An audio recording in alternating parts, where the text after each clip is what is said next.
As I there laid my hand upon his breast, with a sudden start he trembled violently and said, "Oh Lord, yes, sir, a dead man beckoning." Dark White Dread presents The Trial for Murder by Charles Dickens. Like and subscribe for more narrated stories. I have always noticed a prevalent want of courage, even among persons of superior intelligence and culture, as to imparting their own psychological experiences, when those have been of a strange sort. Almost all men are afraid that what they could relate in such wise would find no parallel or response in a listener's internal life, and might be suspected or laughed at.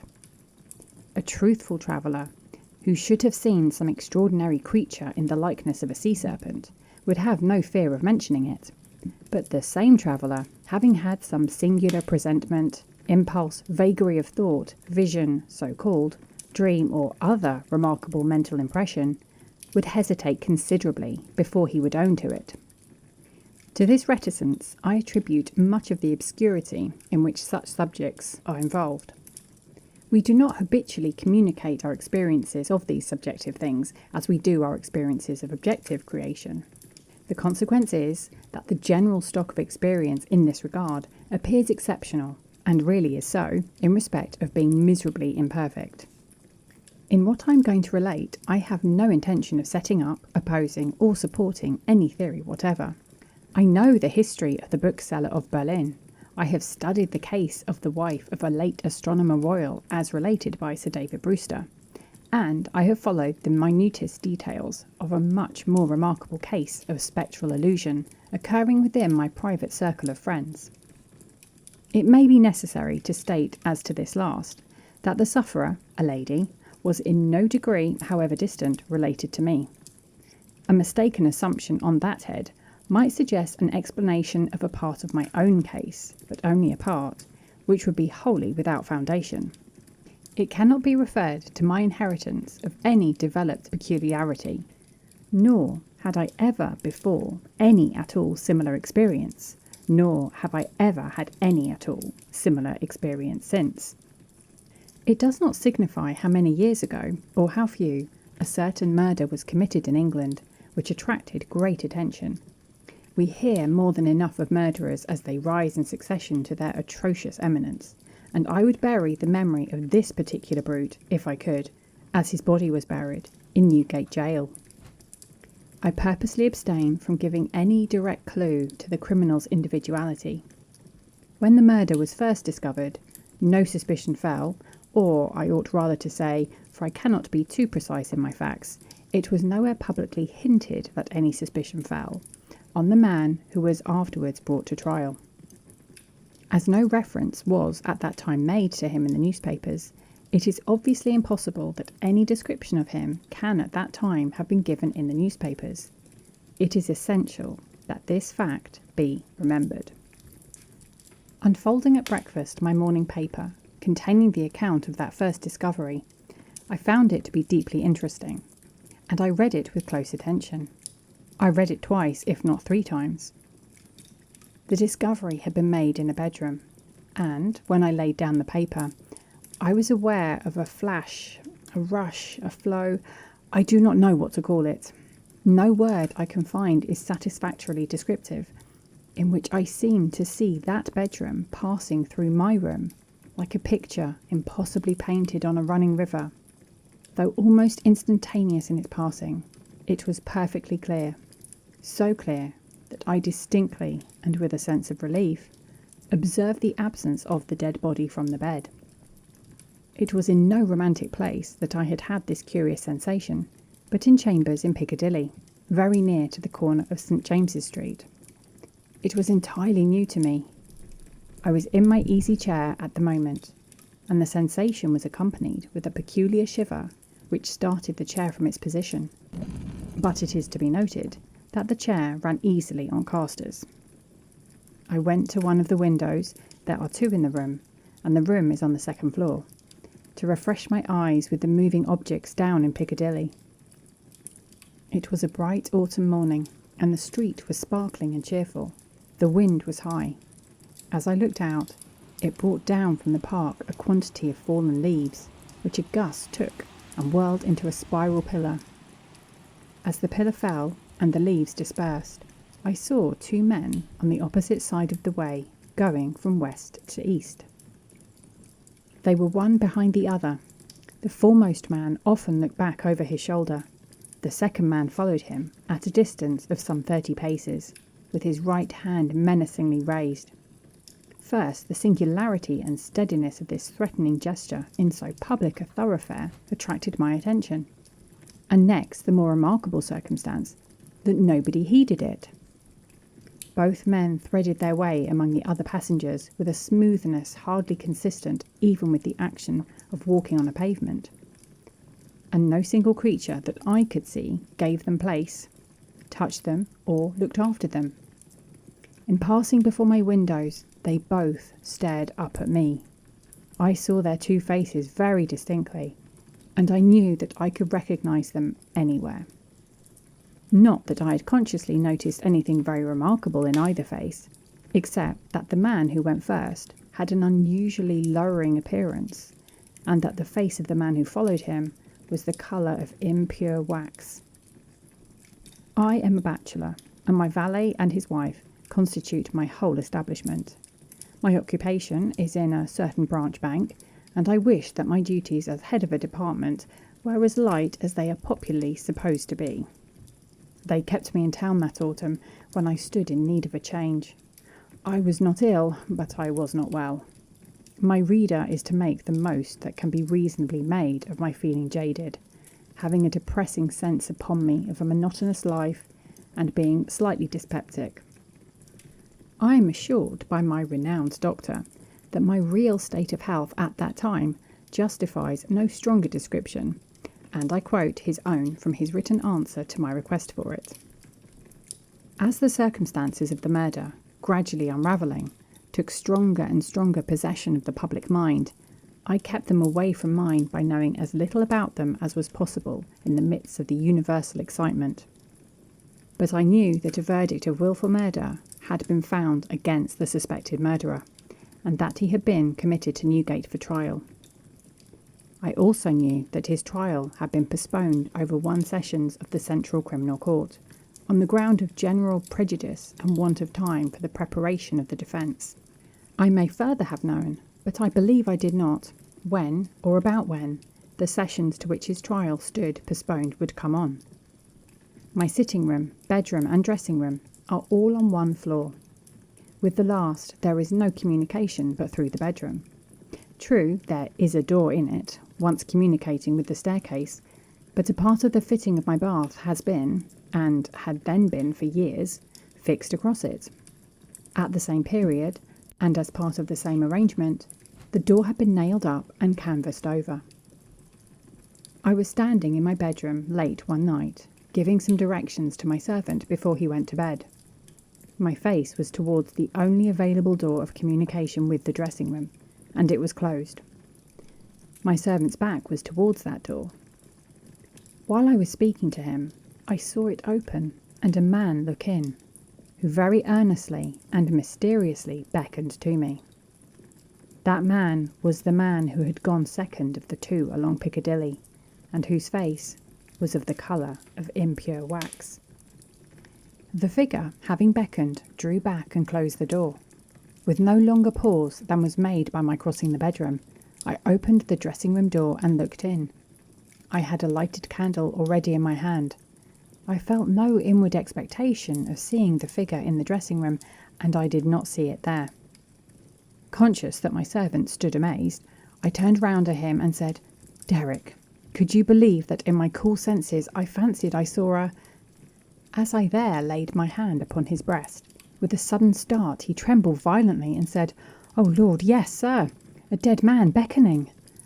Now I do not believe that this John Derrick, my trusty and attached servant for more than 20 years, had any impression whatever of having seen any such figure until I touched him. The change in him was so startling when I touched him that I fully believe he derived his impression in some occult manner from me at that instant. I bade John Derrick bring some brandy, and I gave him a dram, and was glad to take one myself. Of what had preceded that night's phenomenon, I told him not a single word. Reflecting on it, I was absolutely certain that I had never seen that face before, except on the one occasion in Piccadilly. Comparing its expression when beckoning at the door with its expression when it had stared up at me as I stood at my window, I came to the conclusion that on the first occasion it had sought to fasten itself upon my memory, and that on the second occasion it had made sure of being immediately remembered. I was not very comfortable that night, though I felt a certainty, difficult to explain, that the figure would not return. At daylight, I fell into a heavy sleep, from which I was awakened by John Derrick's coming to my bedside with a paper in his hand. This paper, it appeared, had been the subject of an altercation at the door between its bearer and my servant. It was a summons to me to serve upon a jury at the forthcoming sessions of the Central Criminal Court at the Old Bailey. I had never before been summoned on such a jury, as John Derrick well knew. He believed, I am not certain at this hour whether with reason or otherwise, that the class of jurors were customarily chosen on a lower qualification than mine, and he had at first refused to accept the summons. The man who served it had taken the matter very coolly. He had said that my attendance or non-attendance was nothing to him. There the summons was, and I should deal with it at my own peril and not at his. For a day or two I was undecided whether to respond to this call, or take no notice of it. I was not conscious of the slightest mysterious bias, influence, or attraction one way or another. Of that I am as strictly sure as of every other statement that I make here. Ultimately I decided, as a break in the monotony of my life, that I would go. The appointed morning was a raw morning in the month of November. There was a dense brown fog in Piccadilly, and it became positively black and in the last degree oppressive east of Temple Bar. I found the passages and staircases of the courthouse flaringly lighted with gas, and the court itself similarly illuminated. I think that, until I was conducted by officers into the old court and saw its crowded state, I did not know that the murderer was to be tried that day. I think that until I was so helped into the old court with considerable difficulty, I did not know into which of the two courts sitting my summons would take me. But this must not be received as a positive assertion, for I am not completely satisfied in my mind on either point. I took my seat in the place appropriated to jurors in waiting, and I looked about the court as well as I could through the cloud of fog and breath that was heavy in it. I noticed the black vapour hanging like a murky curtain outside the great windows, and I noticed the stifled sound of wheels on the straw or tan that was littered in the street. Also the hum of the people gathered there, which a shrill whistle or a louder song or hail than the rest occasionally pierced. Soon afterwards, the judges, 2 in number, entered and took their seats. The buzz in the court was awfully hushed. The direction was given to put the murderer to the bar. He appeared there, and in that same instant I recognised in him the first of the 2 men who had gone down Piccadilly. If my name had been called then, I doubt if I could have answered to it audibly. But it was called about 6th or 8th in the panel, and I was by that time able to say, "Here." Now observe. As I stepped into the box, the prisoner, who had been looking on attentively, but with no sign of concern, became violently agitated and beckoned to his attorney. The prisoner's wish to challenge me was so manifest that it occasioned a pause, during which the attorney, with his hand upon the dock, whispered with his client and shook his head. I afterwards had it from that gentleman that the prisoner's first affrighted words to him were, "At all hazards, challenge that man," but that, as he would give no reason for it, and admitted that he had not even known my name until he heard it called and I appeared, it was not done. Both on the ground already explained, that I wished to avoid reviving the unwholesome memory of that murderer, and also because a detailed account of his long trial is by no means indispensable to my narrative, I shall confine myself closely to such incidents in the 10 days and nights during which we, the jury, were kept together, as directly bear on my own curious personal experience. It is in that, and not in the murderer, that I seek to interest my reader. It is to that, and not to a page of the Newgate calendar, that I beg attention. I was chosen foreman of the jury. On the second morning of the trial, after evidence had been taken for 2 hours, I heard the church clock strike. Happening to cast my eyes over my brother jurymen, I found an inexplicable difficulty in counting them. I counted them several times, yet always with the same difficulty. In short, I made them one too many. I touched the brother juryman whose place was next to me, and I whispered to him, "Oblige me by counting us." He looked surprised by the request, but turned his head and counted. "Why?" says he. Suddenly, "We are but no, that's not possible. No, we are 12. According to my counting that day, we were always right in detail, but in the gross, we were always one too many. There was no appearance, no figure to account for it, but I now had an inward foreshadowing of the figure that was surely coming. The jury were housed at the London Tavern. We all slept in one large room on separate tables, and we were constantly in the charge and under the eye of the officer sworn to hold us in safekeeping. I see no reason for suppressing the real name of that officer. He was intelligent, highly polite and obliging, and, I was glad to hear, much respected in the city. He had an agreeable presence, good eyes, enviable black whiskers, and a fine sonorous voice. His name was Mr. Harker. When we turned into our 12 beds at night, Mr. Harker's bed was drawn across the door. On the night of the second day, not being disposed to lie down, and seeing Mr. Harker sitting on his bed, I went and sat beside him, and offered him a pinch of snuff. As Mr. Harker's hand touched mine in taking it from my box, a peculiar shiver crossed him, and he said, "Who is this?" Following Mr. Harker's eyes, and looking along the room, I saw again the figure I expected, the second of the 2 men who had gone down Piccadilly. I rose and advanced a few steps, and then stopped, and looked round at Mr. Harker. He was quite unconcerned, laughed, and said in a pleasant way, "I thought for a moment we had a 13th juryman, without a bed, but I see it is the moonlight." Making no revelation to Mr. Harker, but inviting him to take a walk with me to the end of the room, I watched what the figure did. It stood for a few moments by the bedside of each of my 11 brother jurymen, close to the pillow. It always went to the right-hand side of the bed, and always passed out, crossing the foot of the next bed. It seemed, from the action of the head, merely to look down pensively at each recumbent figure. It took no notice of me or of my bed, which was that nearest to Mr. Harker's. It seemed to go out where the moonlight came in, through a high window, as by an aerial flight of stairs. Next morning at breakfast, it appeared that everybody present had dreamed of the murdered man last night, except myself and Mr. Harker.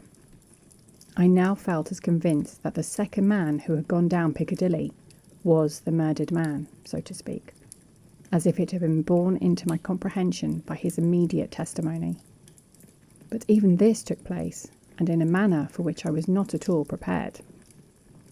On the 5th day of the trial, when the case for the prosecution was drawing to a close, a miniature of the murdered man, missing from his bedroom upon the discovery of the deed, and afterwards found in a hiding place where the murderer had been seen digging, was put in evidence.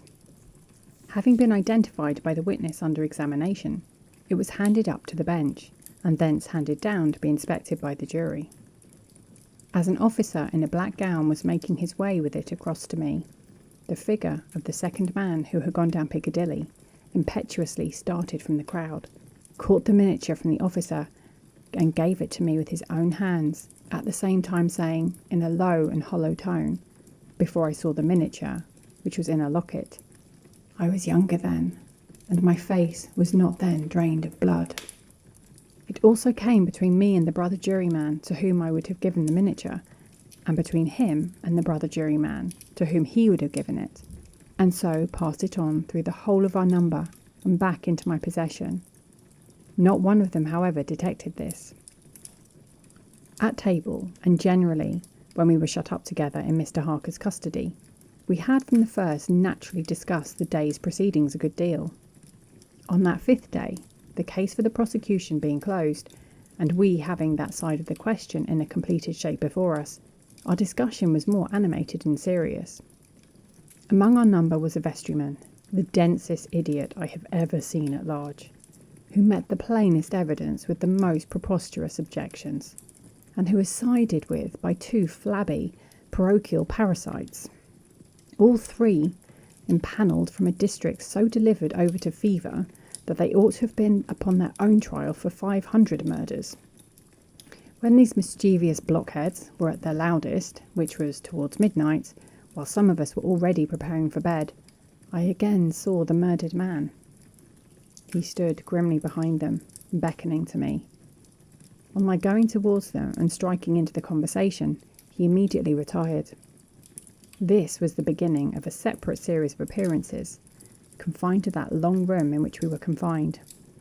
Whenever a knot of my brother jurymen laid their heads together, I saw the head of the murdered man among theirs. Whenever their comparison of notes was going against him, he would solemnly and irresistibly beckon to me.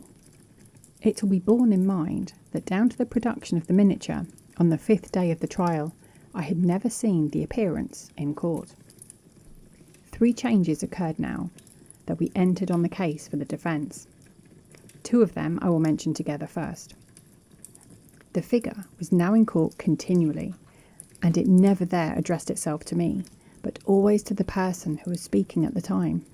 For instance, the throat of the murdered man had been cut straight across. In the opening speech for the defence, it was suggested that the deceased might have cut his own throat. At that very moment, the figure, with its throat in the dreadful condition referred to, this it had concealed before, stood at the speaker's elbow, motioning across and across its windpipe, now with the right hand, now with the left, vigorously suggesting to the speaker himself the impossibility of such a wound having been self-inflicted by either hand. For another instance, a witness to character, a woman, deposed to the prisoner's being the most amiable of mankind. The figure at that instant stood on the floor before her, looking her full in the face and pointing out the prisoner's evil countenance with an extended arm and an outstretched finger. The 3rd change, now to be added, impressed me strongly as the most marked and striking of all. I do not theorise upon it. I accurately state it and there leave it.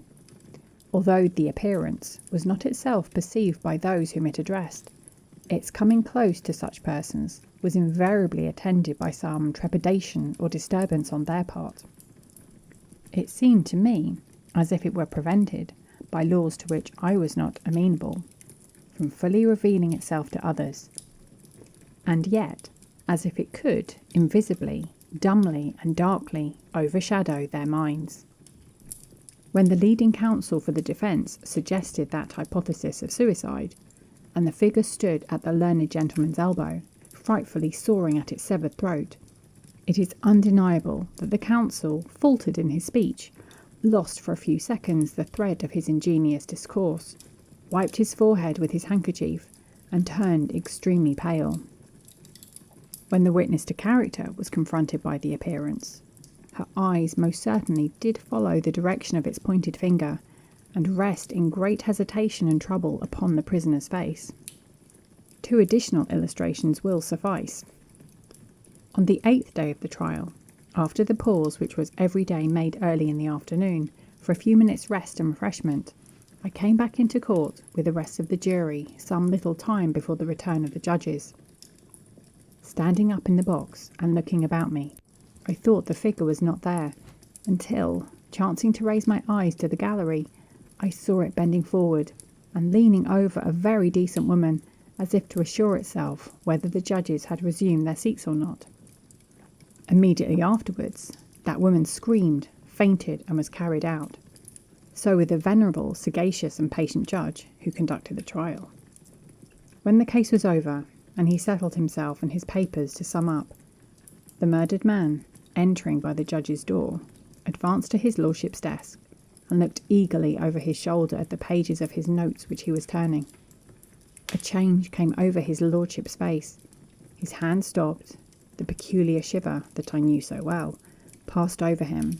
He faltered. "Excuse me, gentlemen, for a few moments. I am somewhat oppressed by the vitiated air," and did not recover until he had drunk a glass of water.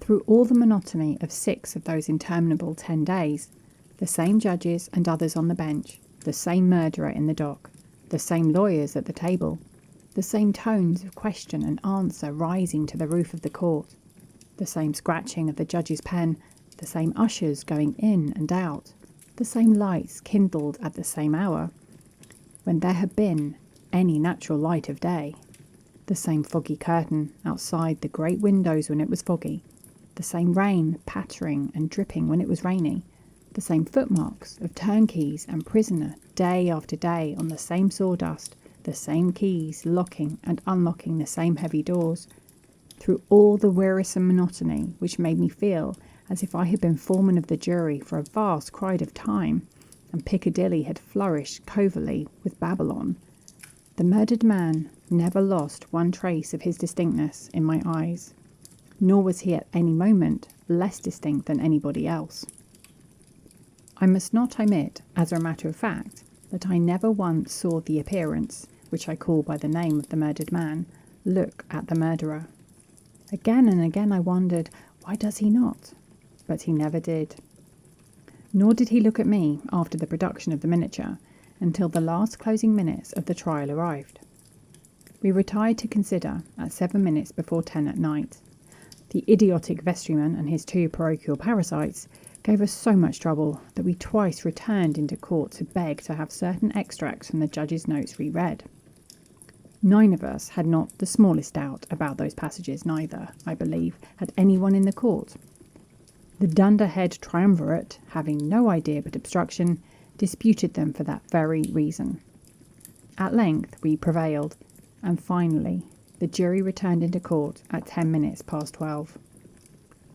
The murdered man at that time stood directly opposite the jury box, on the other side of the court. As I took my place, his eyes rested on me with great attention. He seemed satisfied, and slowly shook a great grey veil, which he carried on his arm for the first time, over his head and whole form. As I gave in our verdict, guilty, the veil collapsed, all was gone, and his place was empty. The murderer, being asked by the judge, according to usage, whether he had anything to say before sentence of death should be passed upon him, indistinctly muttered something which was described in the leading newspapers of the following day as a few rambling, incoherent and half-audible words, in which he was understood to complain that he had not had a fair trial, because the foreman of the jury was prepossessed against him. The remarkable declaration that he really made was this: "My lord, I knew I was a doomed man when the foreman of my jury came into the box. My lord, I knew he would never let me off, because, before I was taken, he somehow got to my bedside in the night, woke me, and put a rope round my neck." The end. Join us next week for another story, and like and subscribe for more stories.